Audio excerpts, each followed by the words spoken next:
Mazda is typically not the manufacturer that likes to follow the crowd. And what I'm showing you guys today is the vehicle that best represents that. This is the company's flagship sports car, a 2004 Mazda RX-8. Now, the RX-8 is actually the successor to the original RX-7, which was last sold in the United States back in 1995. And 2004 is the first model year. Over the years, Mazda gave the vehicle a few updates here and there, the biggest one being in 2009. However, when this car came out in 2004, it basically was offered in just one trim with two transmissions, a 4-speed automatic, that's right, a 4-speed auto, or my particular tester, which is a 6-speed manual, a much more rare model. In 2006, Mazda got rid of the 4-speed auto and replaced it with a 6-speed automatic with paddle shifters.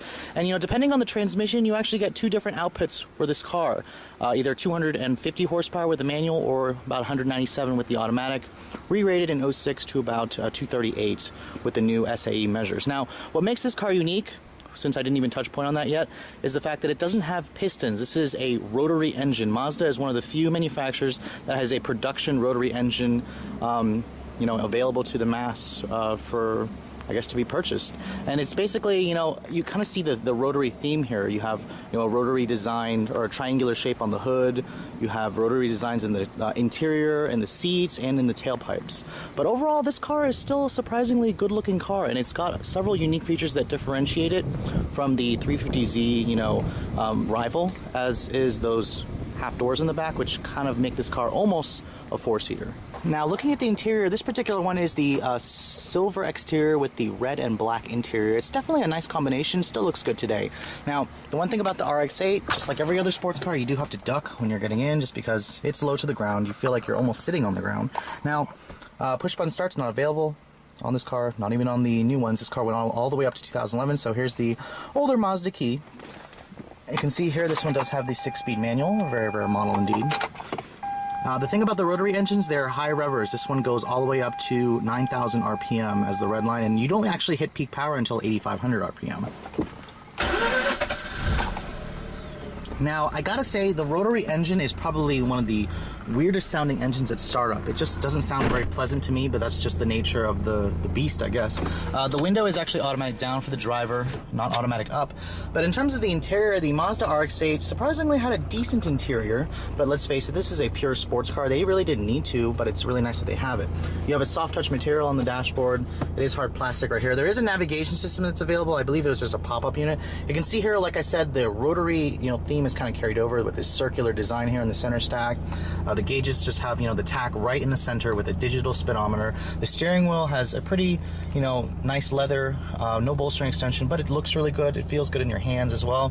The door panels are soft touch in this upper portion here. You have kind of a metal door handle here, and then your red leather, and then surprisingly it's not soft touch right here where your elbows are going to rest. Now, this is the 6-speed model. It's got slightly, shorter throws than I thought, and it actually isn't that bad.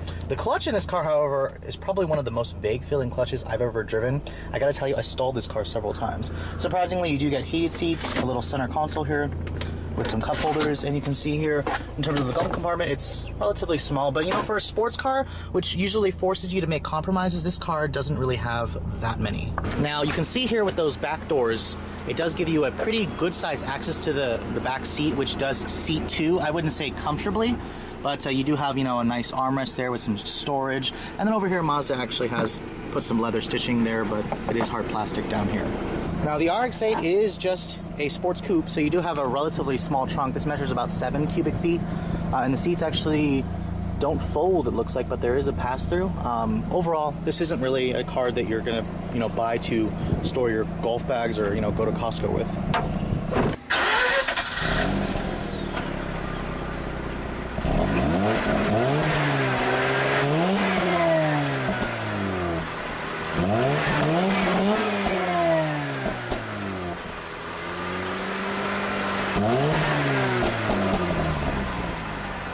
Now, underneath what is probably one of the lightest hoods I've ever lifted, you'll find a very unique engine. This is Mazda's 1.3-liter twin-rotor Renesis naturally aspirated engine. Compared to the RX-7, this is not turbocharged, but it actually makes 238 horsepower according to the new SAE measures, and a rather meager 159 foot-pounds of torque.